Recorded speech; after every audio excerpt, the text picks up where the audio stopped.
अस्सलाम वालेकुम। क्या आप भी ऑफिस में इंग्लिश बोलने में मुश्किल महसूस करते हैं?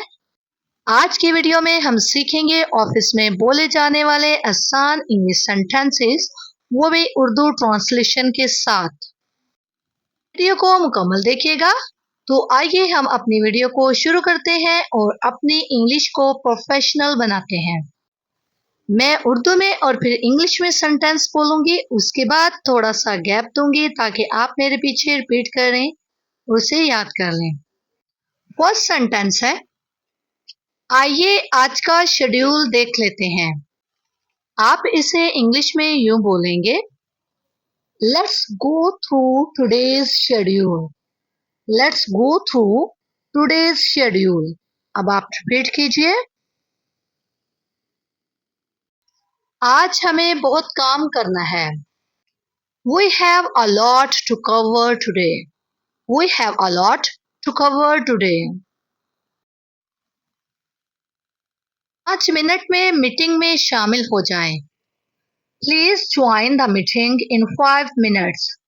Please join the meeting in 5 minutes.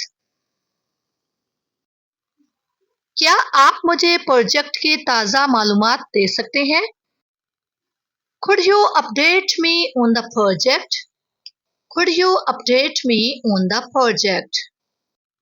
Update mean ताज़ा तरीन मालूमात से आगाह करना। आइए असल मौजू पर रहते हैं। Let's stay on topic. Let's stay on topic. ये एक बेहतरीन नुक्ता है। That's a great point. That's a great point. क्या हम इस पर बाद में बात कर सकते हैं? Can we discuss this later? Can we discuss this later? आइए सबकी राय लेते हैं। Let's take everyone's opinion. Let's take everyone's opinion. एक टिप आप हमेशा याद रखिएगा कि जो लहजा होता है वो अल्फाज जितना ही अहम होता है, इसलिए हमेशा वाज़िया और पुरअतमाद अंदाज में बात करें। नेक्स्ट सेंटेंस है, क्या आप इसकी वजाहत कर सकते हैं? Could you clarify that? Could you clarify that? ये काम तकरीबन मुकम्मल हो गया है। This task is almost done. This task is almost done. हमें काम की रफ्तार तेज करनी होगी। We need to speed things up. We need to speed things up. Deadline करीब आ रही है। इस सेंटेंस का इस्तेमाल आप तब करेंगे जब आपको कोई टास्क मिला हो और आपको वो कंप्लीट करना हो कुछ मखसूस दिन में या कुछ मखसूस घंटों में, किसी भी टाइम में।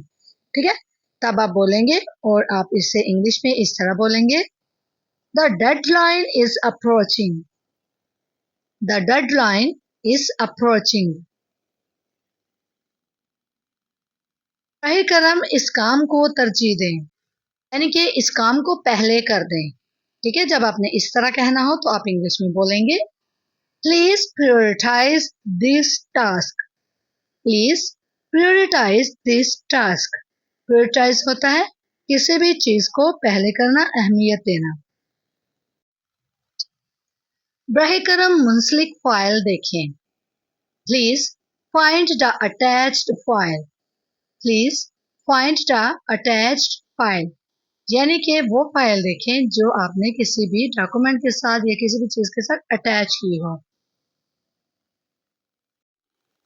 मैं अपनी पिछली ईमेल के बारे में पूछ रहा हूँ। I'm following up on my previous email.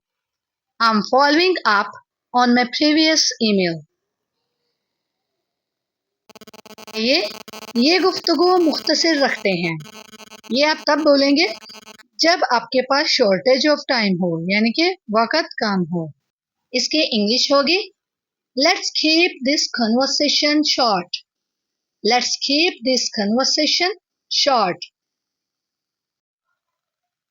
बराह करम जितनी जल्दी मुमकिन हो जवाब दें। Kindly respond at your earliest convenience. Kindly respond at your earliest convenience. Convenience होता है सहूलत या वक़्त की आसानी। यहाँ पे हमने एज सोन एज पॉसिबल इसलिए यूज नहीं किया क्योंकि वो आ जाता है अर्जेंट में कि फौरी जवाब दें। कन्वेंस का मतलब है कि जब आपके पास टाइम हो तब आंसर करें, ठीक है, इसलिए हमने यहाँ पे कन्वेंस यूज किया है। हमें एक बेहतर हल तलाश करने की जरूरत है।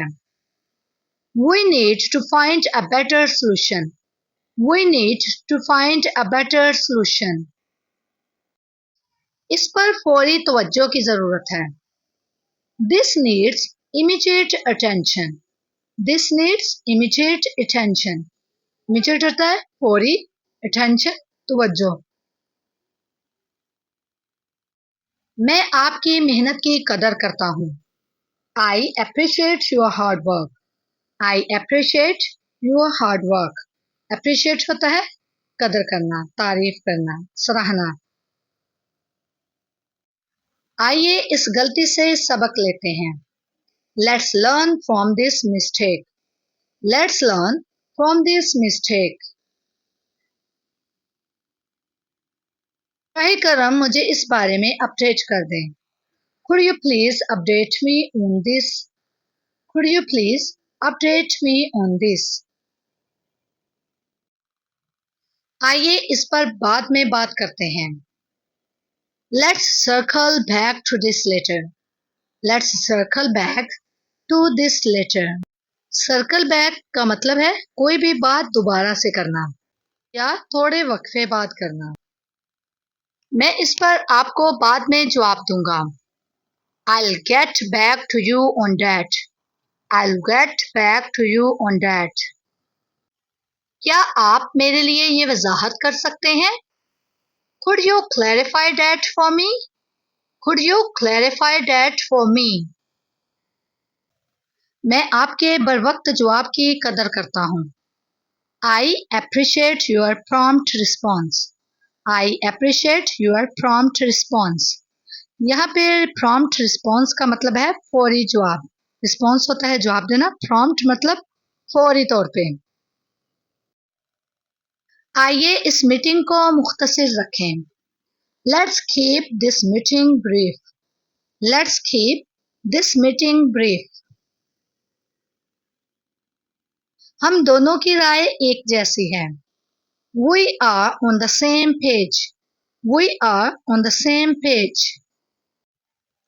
मैं इसका ख्याल रख लूंगा। I'll take care of it. I'll take care of it. ये काम सबसे ज्यादा अहमियत रखता है। This task is high priority. This task is high priority. चलें कुछ ख्यालात सोचते हैं। Let's brainstorm some ideas. Let's brainstorm some ideas. मैं आपकी राय सुनना चाहूंगा। I would like to hear your thoughts. I would like to hear your thoughts. इस प्रोजेक्ट के लिए हमें मजीद वसाइल की जरूरत होगी। We'll need more resources for this project. We'll need more resources for this project. उम्मीद है ये ऑफिस इंग्लिश सेंटेंसेस आपके लिए बहुत ज़्यादा हेल्पफुल रहे होंगे। सेंटेंसेस की रोज़ाना बेस पे प्रैक्टिस करें और अपने कोलीग्स और बॉस के साथ पुरइत्माद होकर इंग्लिश बोलें। वीडियो अच्छी लगी हो तो इसे लाइक कर दें, शेयर कर दें अपने दोस्तों के साथ। कमेंट में बताएं आपको सबसे ज़्यादा सेंटेंस अच्छा कौन सा लगा। मज़ीद इंग्लिश सीखने के लिए मेरे चैनल वोकैबुलरी स्पीक को सब्सक्राइब कर लें, बेल आइकन को दबाना मत भूलिएगा। See you in the next video. Take care.